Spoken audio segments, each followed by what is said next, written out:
It's been quite an interesting start to our week. For this new YouTube video, we wanted to highlight what we've kind of been doing behind the scenes and haven't had a good chance to really film, just because we've honestly been back to back on like all our meetings. We've been caught up in the moment. Fulfillment is growing rapidly. Dereck will cover that in a second.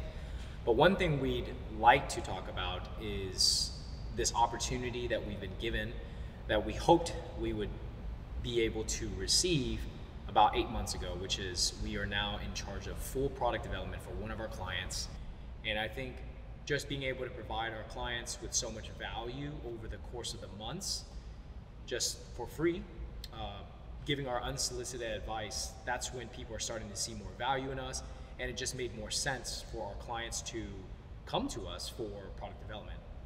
Now, obviously with our expertise, and I think what really helps is the transparency aspect of, we understand that things are long-term, and we are understanding as well, like if we help our clients in the beginning as well as midterm and long-term, it will benefit everybody. Our fulfillment side grows, possibly our media side, as well as our product development. And this opportunity that has been granted to us by one of our clients says, from Valère Fitness, they were one of our very first clients. They are now growing very rapidly, and they're like, we're being ripped off. We don't know what our price is, and we just don't like working with these people. And so thankfully with us, we've always, in my opinion, tried to instill trust in our clients. Like, hey, we're willing to give you all the transparent data that we kind of go through, like our process, the price points that you're going to be charged, as well as just offer insight on like how to improve the overall product of their brand, and also like from Dereck's perspective, the fulfillment side as well. So I think people see value in that, and we hope that this, can look back in a year or 2 years and know that we've built an entire empire with our product development side, with the media side, and with the fulfillment side. Very interesting start to our Monday. We have a bunch of meetings lined up today. Going off what he said about the manufacturing piece, they're coming in for a meeting. We have our designer coming in. We're going to make a lot of progress in getting their next few collections developed. On top of that, this morning we had a potential client come visit our facility, gave him a tour. Really awesome guy. He has a really great product. We'll talk about that a little bit further detail. He did commit to us, which is awesome. It was a really quick turnaround, and just the way we met him was, we had a shoot here at our facility. One of the photographers was checking out our facility, really liked it. He said, hey, I work with this guy who does XYZ. He's looking for a fulfillment partner. So we reached out to him. Dana reached out to him on Instagram and made the connection.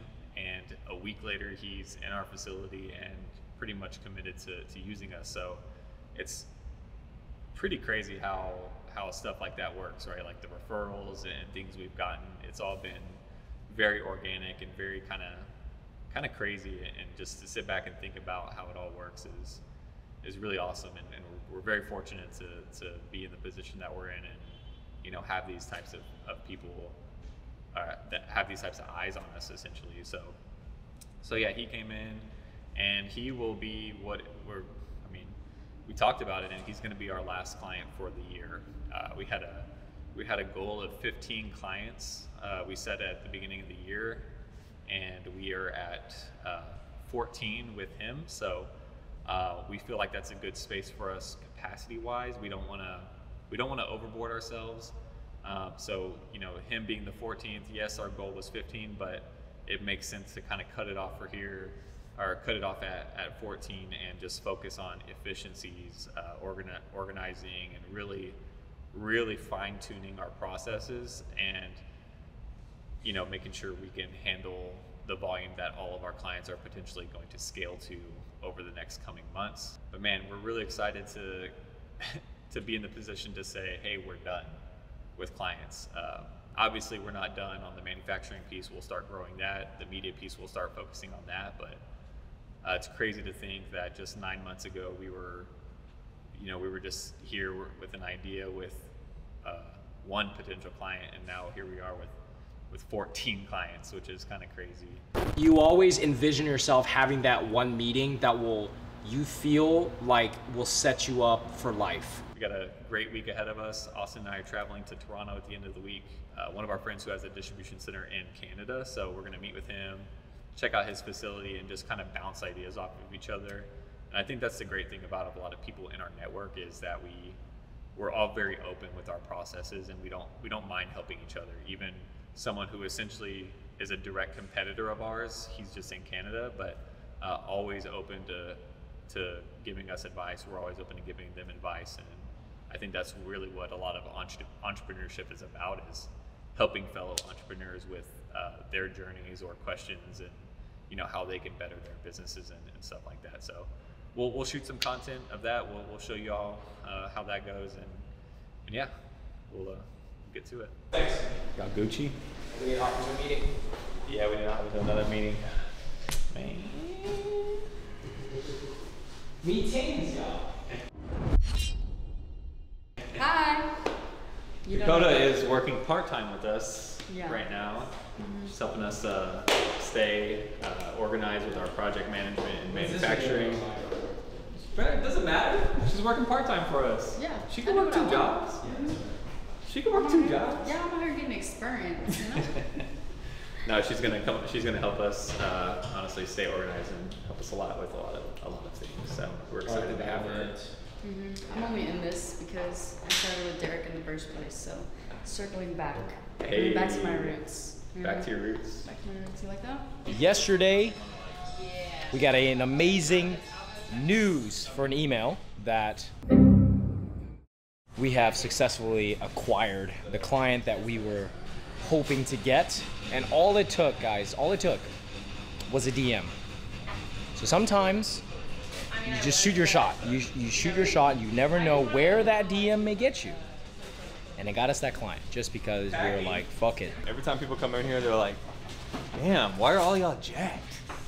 Bro, because they see Austin. Look at, bro, look. Yeah, bro's never wearing a t-shirt. Yeah. I wore a t-shirt yesterday. You don't think they say that when they see Fernando then? No. Damn. Nah, Fernando be dealt in like 405 every day, dude. I see it. Tell us your secret. How do you stay lean at relay distribution? Don't be misleading. Bro doesn't do cardio, bro just... Yeah, I went to Really? Dick's. Lulu. I went to Dick's the other day and I felt all the fabrics, like the athletic fabrics that I like, so that we can make relay. Yeah, let me see this. Yeah, cotton. Without cotton spandex. Over here at Relay, Nice. we found our new name. What is it called? Relay Innovation. Relay Innovations. Let's go. It's not official yet, but I kind of like that name. What is Relay Innovations? Product manufacturing, sourcing, development, and branding. Ask Kayla, she knows. Wow, that's great. That's so fucking sarcastic. I definitely want to show you a little bit more in depth about like our process with product development. And like this is kind of like a new wing for Relay, so we're trying to grow it as well. That's why we just kind of came up with the name. But now that we're in charge of product development for a couple of companies under Relay, we want to keep growing that and also show you the process, because honestly no fulfillment centers do this, so we set ourselves apart in that way.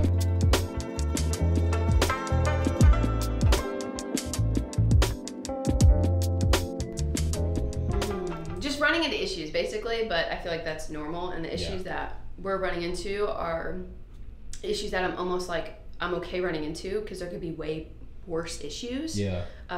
It's just a matter of how many, how much, because we're such a new company. Mm-hmm. So it's trying to make the right decisions, but there's not enough data to make the right decisions. So you kind of have to just go out on a whim and hope that everything continues forward. When you're making everything from scratch, everything from like the waistband to the fabric colors, all of these issues you always kind of run into, because manufacturers will always try to get your business the first run and say, okay, cool, I'll do whatever. And then you notice, like, I told Kayla this in the beginning too, like you'll notice like as you kind of go with the next run of production or whatever that may look like, you start to see them kind of change their tone of like, oh, we should have, there has to be a higher order quantity because of yardage or quality control issues, skip these things. We know most of that's bullshit, but some of it does have some truths to it. So when you're creating a product from scratch,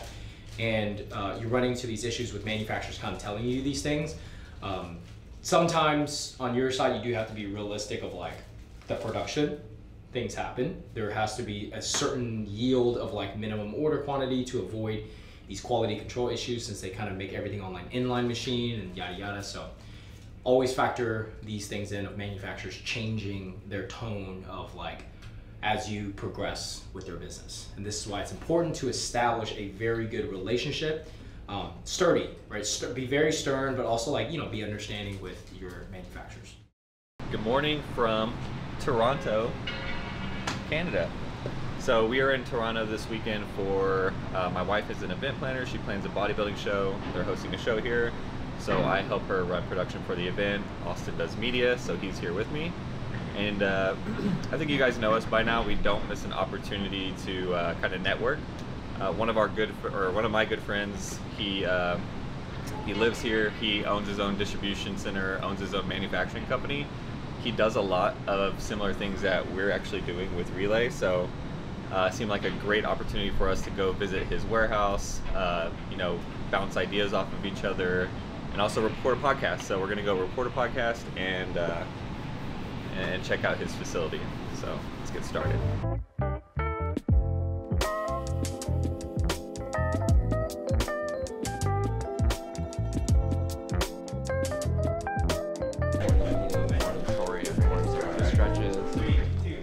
Zero. So you don't have to place them on the scale, you just toss it. Toss it, yeah. All these little things that shave seconds off.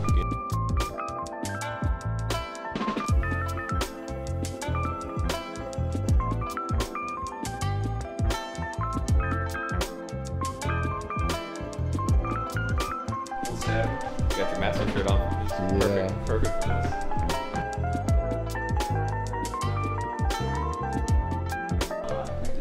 Look at this setup compared to ours. Clothes rack is sick. Goals. That's why we're here, you know, just bounce ideas and like see what we need to work towards in our fulfillment center. So doing a lot of the same things, but you know, little things like color coding certain things or like changing a pathway. It's good to kind of talk to him. He's been in the game for 5-6+ years doing this, so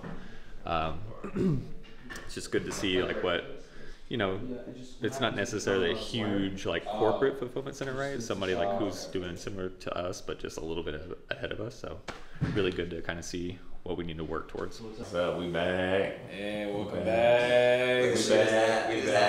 We back. Oh, you know how to oh, damn. You know how to get something for baby girl. Damn. Had to take care of my baby girl, you know what I'm saying? I got sugar daddy.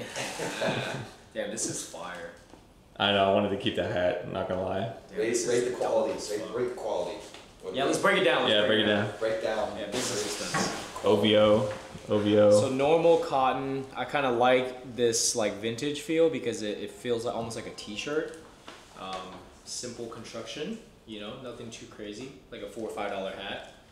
You know, they're charging crazy amount because it's OVO. I think it was like 30, 38, 35. It wasn't crazy. Yeah, this is pretty nice. I like this. Thank you. And then what is this? This is a shirt?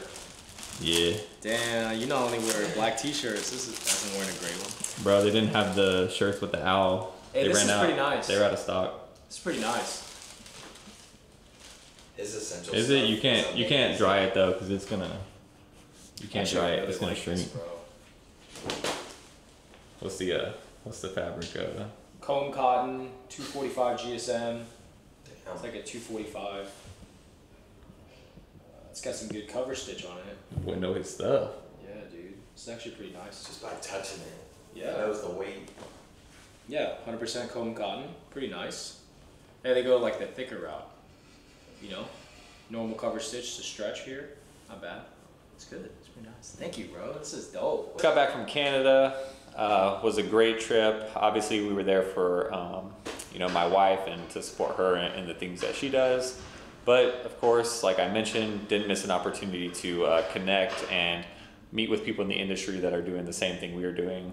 Joe let us tour his facility, and it was a great trip. Really good benchmark for us as a startup to see somebody who's a little bit ahead of us and give us some ideas for the things that we need to work on and improve on. So thanks again, Joe. Really enjoyed seeing your facility and everything you're doing. And we recorded a podcast, so that'll be up next Monday. And yeah, thanks for everybody for watching, and we'll see you in the next video.